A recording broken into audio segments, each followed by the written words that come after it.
From the Presidential Palace, Manila, Dateline Malacañang.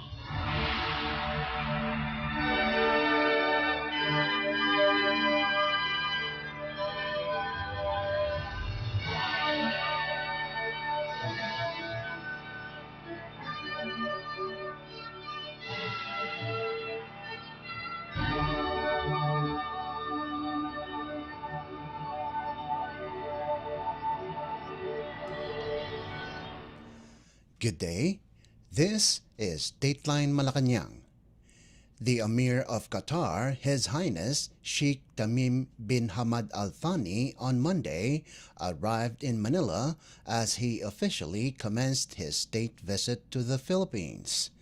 The visit, upon the invitation of President Ferdinand R. Marcos Jr., is considered historic, as this marks the first time that a current emir will be visiting the country in over a decade to further strengthen the existing robust ties between the Philippines and Qatar.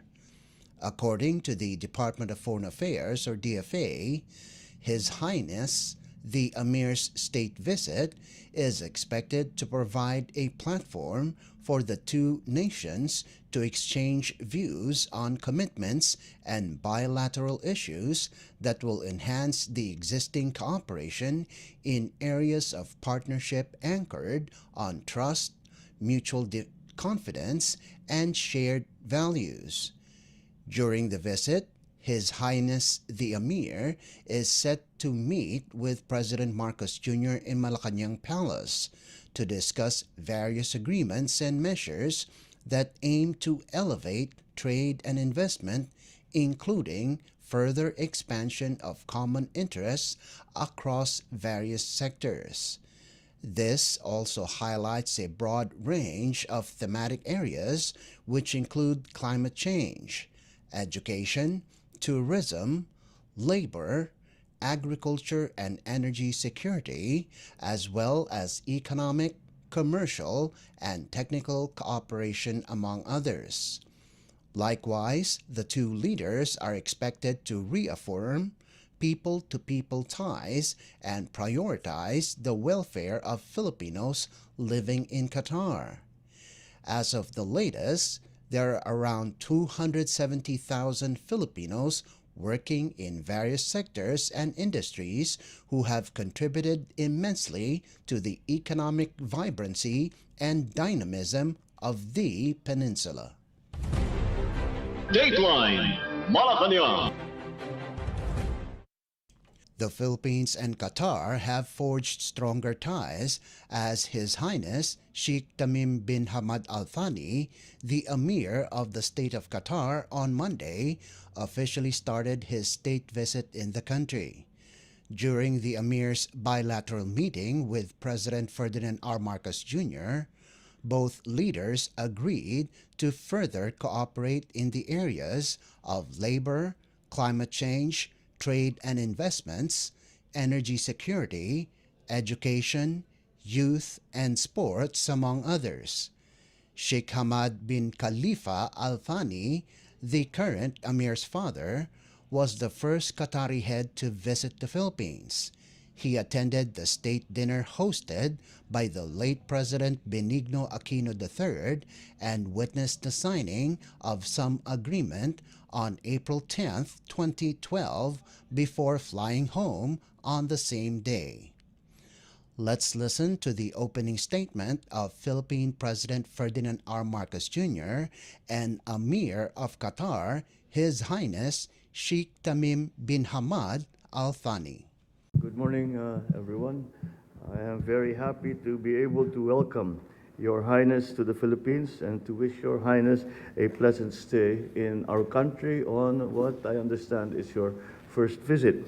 We are honored for the inclusion of the Philippines in Your Highness's visit to this part of Asia this April. With the Philippines and Qatar sharing 43 years of deep friendship and cooperation, I am certain that our discussions today will translate to stronger collaboration in common fields of interest.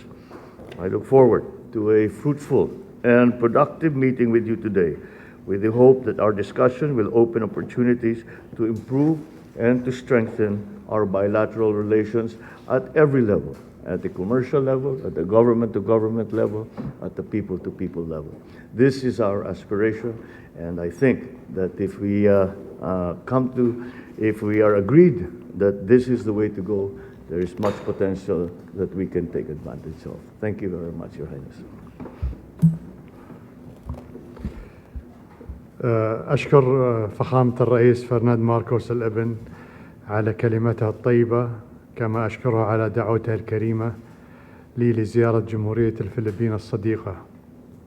I thank His Excellency, President Ferdinand Marcos Jr., for his kind words. I also thank him for the generous hospitality we have received in our sister country, the Philippines. وعلى الحفاوة التي قوبلنا بها أنا وأعضاء الوفد المرافق خلال الزيارة. I'm really happy to be here in the Philippines for the first time. وأود أن أعرب عن سعادتي بهذه الزيارة وبمباحثاتي مع فخامة الرئيس، وكل ثقة في أنها ستسهم في تعزيز وتطوير علاقات التعاون القائمة بين بلدينا الصديقين في مختلف المجالات وعلى كافة الأصعدة. We will witness the signing of a number of agreements and memorandums of understanding, which will further enhance our relations to reach the desired level. And we aspire to improve these relations through increased communication between the two countries. عقدت مع فخامة الرئيس قبل قليل لقاء مثمر تبحثنا خلال تعزيز العلاقات الثنائية وناقشنا العديد من القضايا والمواضيع ذات الاهتمام المشترك. I just had a fruitful discussion with His Excellency the President, and we had numerous discussions on common interests that will contribute to developing our relations in different fields.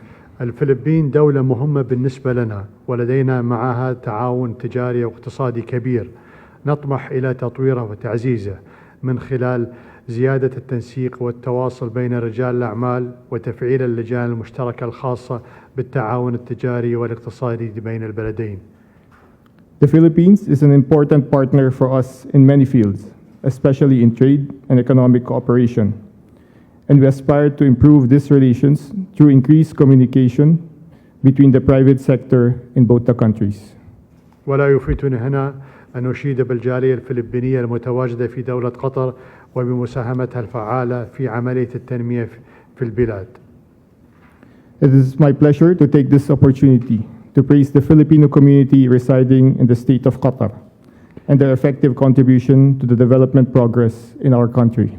أشكركم مرة أخرى فخامة الرئيس، متمني لكم ولبلدكم الصديق المزيد من التقدم والازدهار. I thank you once again, Your Excellency, and I wish your country, the Philippines, continued progress and prosperity.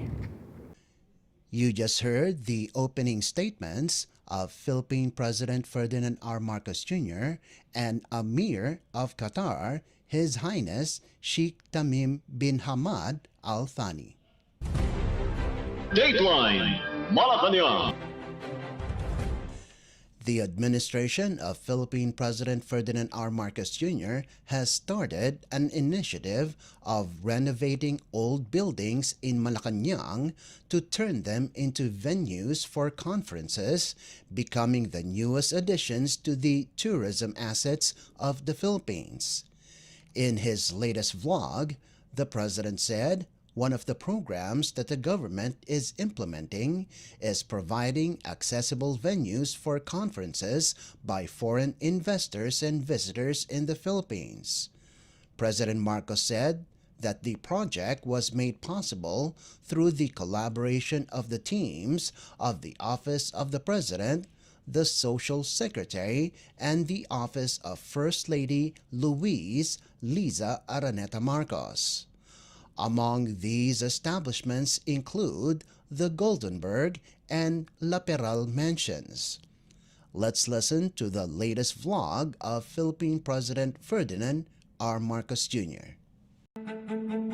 Tayong mga Pilipino ay tanyag na tanyag sa buong mundo para sa ating Filipino hospitality. Humahataw ang ating turismo hindi lang dahil sa ganda ng ating bansa, kundi rin dahil sa napakainit na pagtanggap sa ating mga bisita. Pinaparangalan natin ang mga katangi-tangiang talent na lalo pang nagpapaganda ng ating bansa sa pamamagitan ng mga makabagong pamamaraan.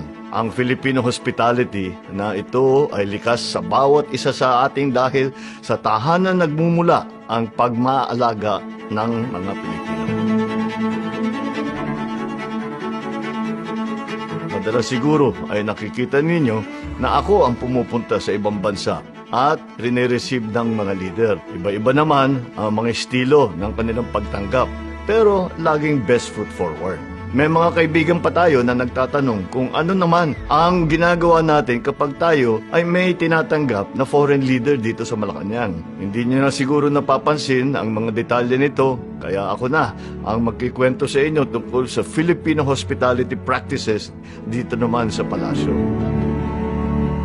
Ilang araw pa lang bago ang pagdating ng ating bisita, mapapansin na natin na sa mga kalye na dinadaanan nila ay meron na ring bandila ng kanilang bansa. Ganyan din naman, kadalasan ang protocol practice sa ibang bansa. Siyempre, pag nakita mo naman ang iyong sariling flag sa ibang bansa ay na nagwawagayway, ay very welcome ang inyong mararamdaman. Kasama na yon kalinisan, salansangan at ang mga touch-up ng pintura sa physical preparation. Pero bukod dito ay pinapersonalize natin ang pagtanggap natin dahil naman espesyal ang bawat isang bisita. Mula sa musika na maririnig nila, personalized. Kung papasok ng palasyo ay may bandang kawayan na bumubungad sa kanila. Siyempre, interesado sila sa music instrument na yon. Pero ang nakakatuwa ay tinutugtog ng ating mga musiko yung kanilang mga folk song ng ating mga bisita.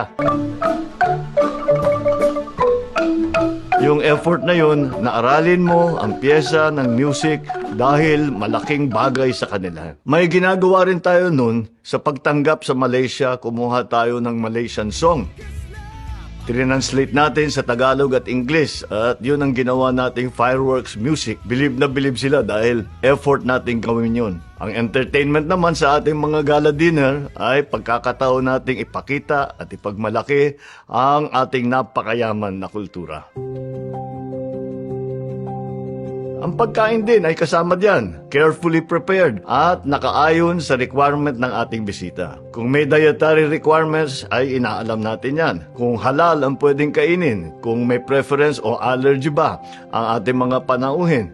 Lahat yan ay kailangan malaman natin. May mga binibigay din tayo ng mga regalo sa ating mga bisita. Ito ay mga local crafts natin na mula sa iba't ibang bahagi ng bansa dahil napakaganda naman yung gawang Pilipino. Ito ay hinahanap talaga ng ating team at hindi lang ito yung basta-bastang mabibili sa mga mall. Love local talaga at importanteng mabida natin ang gawa ng mga MSMEs.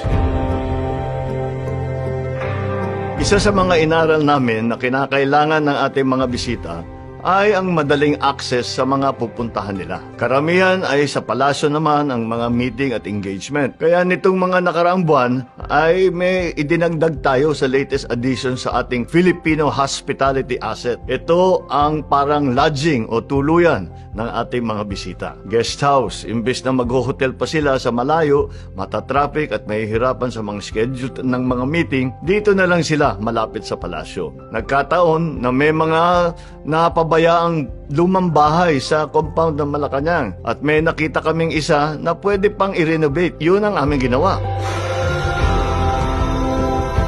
Siyempre, ang lahat ng yan ay pinagtutulungan ng ating team sa Office of the President, ang Social Secretary, at of course, ang ating may bahay na si Lisa. Ito, hindi lang isa ang nagtanong. Ilan sa kanilang sa ating mga bisita, ganun ay tinatanong, what makes Filipinos so nice? Hindi ko masagot. Sabi ko, hindi namin alam that we're being nice. Basta galaw namin yung aming natutunan, aming dating gawi. So why are you so nice? Why are Filipinos so nice? Nakakataba ng puso pag narinig mo yun. Mahalaga na ang ating bisita ay pakiramdam naman nila ay very welcome sila dito para naman maging mas matibay ang ating pagsasama, ang ating mga agreement, ang ating mga partnership sa iba't ibang bansa. Alam naman natin sa panahon ngayon, sa mundo ngayon, kailangan marami kang kasama doon sa iyong ginagawa at ganyan na rin ang ekonomiya ng buong mundo. Kaya importante na malaman nila na mahalaga sila sa atin. Ang Filipino hospitality ay katangian na noon pa man ng bawat Pilipino. Isabuhay pa natin ito at lalo pang paghusayan. Ito ang mahalagang sangkap sa ating biyahe tungo sa bagong Pilipinas. Philippine President Ferdinand R. Marcos Jr. Dateline Malacañang. Philippine President Ferdinand R. Marcos Jr. on Sunday said, in order to address traffic situation in Metro Manila, his administration will introduce a number of measures to decongest traffic. In a social media post, the president said the government will expand and extend the Epifanio de los Santos Avenue or EDSA bus carousel routes, refurbish Pasig River stations, and build bridges across the Pasig River. To address traffic congestion in Metro Manila, we will expand and extend routes for the EDSA bus carousel, refurbishing the Pasig River stations, and constructing bridges across the Pasig River. We will prioritize active transportation facilities, including safe walkways and secure bikeways, to promote healthier and more sustainable modes of travel. Philippine President Ferdinand R. Marcos Jr. Dateline Malacañang. Philippine President Ferdinand R. Marcos Jr. has ordered the extension of construction hours and round-the-clock emergency repairs on government infrastructure projects as part of the administration's Build Better More program. In a short video message, the president said his directive is meant to ensure the swift and timely completion of vital infrastructure projects. President Marcos added that projects that meet quality requirements will be prioritized as part of the government's initiatives on climate change and to ensure that infrastructures will last longer and can withstand calamities. The administration's Build Better More infrastructure program seeks to expand the country's golden age of infrastructure by constructing and repairing high-impact projects such as farm-to-market roads, mass transport systems, airports, expressways, bridges, and ports, among others. Under the Build Better More program, we will intensify ongoing infrastructure projects. Construction hours will be extended and emergency repairs will be conducted round the clock to ensure timely completion. In the face of climate change, we will greenlight projects that meet quality requirements para hindi napipirwisyo ang publiko sa mga substandard na infrastruktura na kailangan paulit-ulit ayusin pagkalipas ng ilang taon lamang o pagkatapos ng bagyo. Philippine President Ferdinand R. Marcos Jr. Dateline Malacañang. Philippine President Ferdinand R. Marcos Jr. has ordered all national agencies and local government units or LGUs to actively contribute and support the government's campaign against criminality.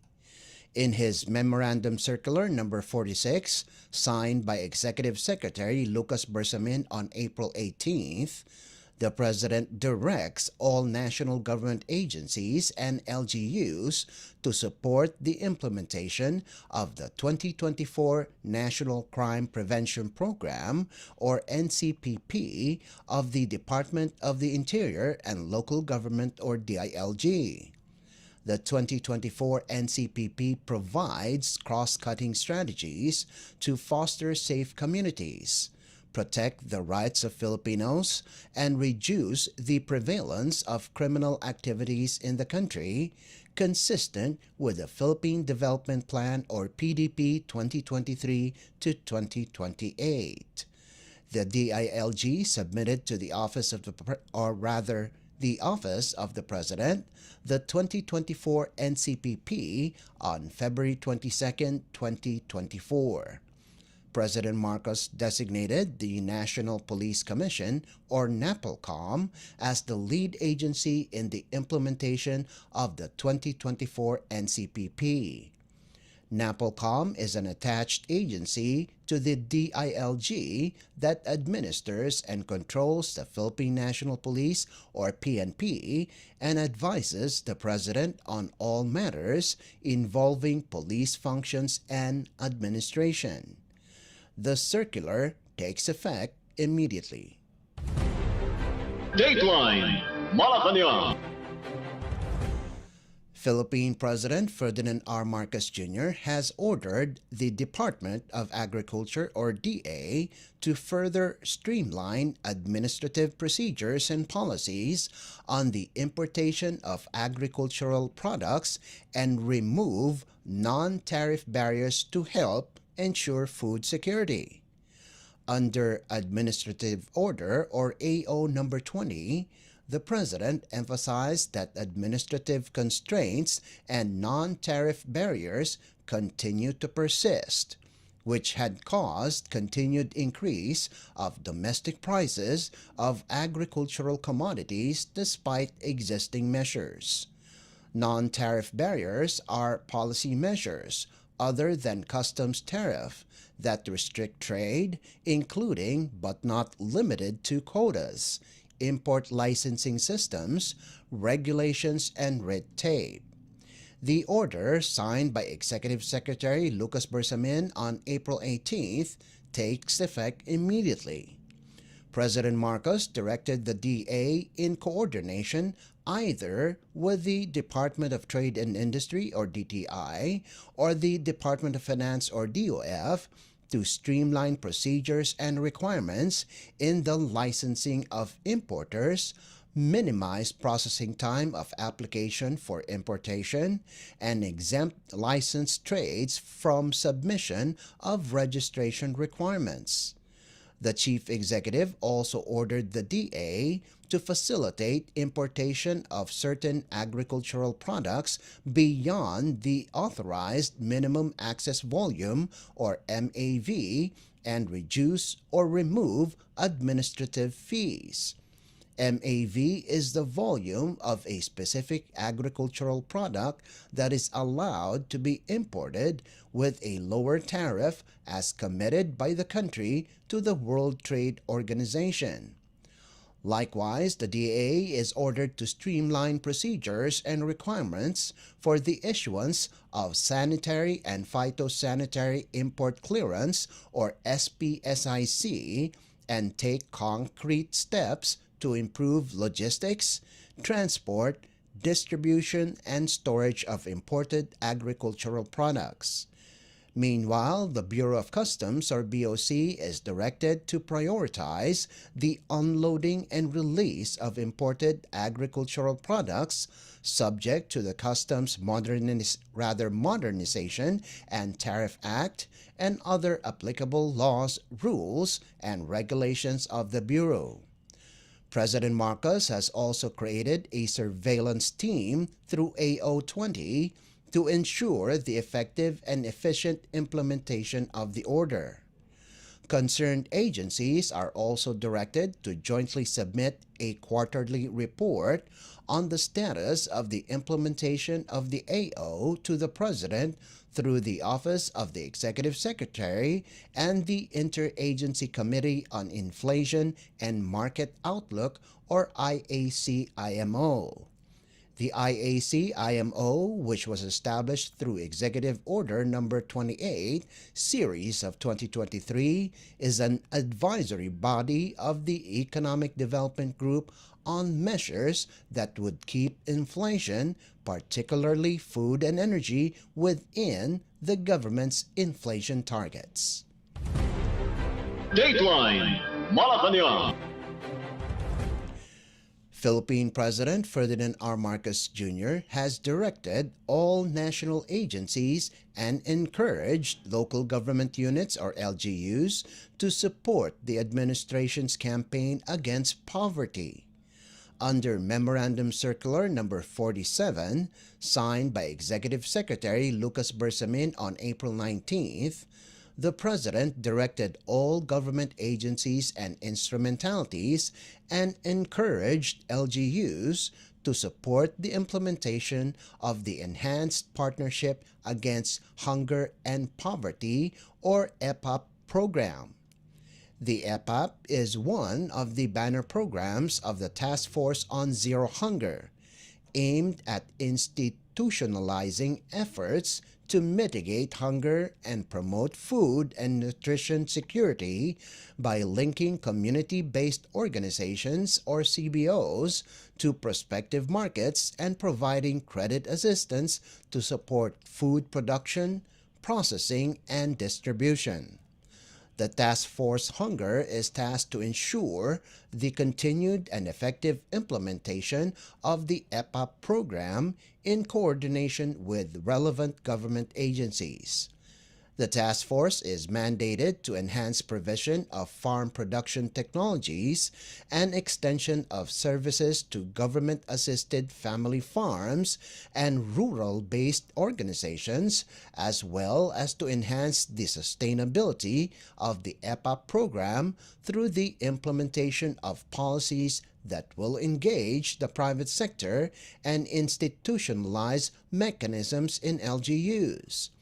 It is also directed to adopt community participation procurement to encourage CBOs to participate in the EPUP program and construct, repair, and improve irrigation facilities and appurtenant structures in irrigable areas in the countryside. Dateline Malacañang.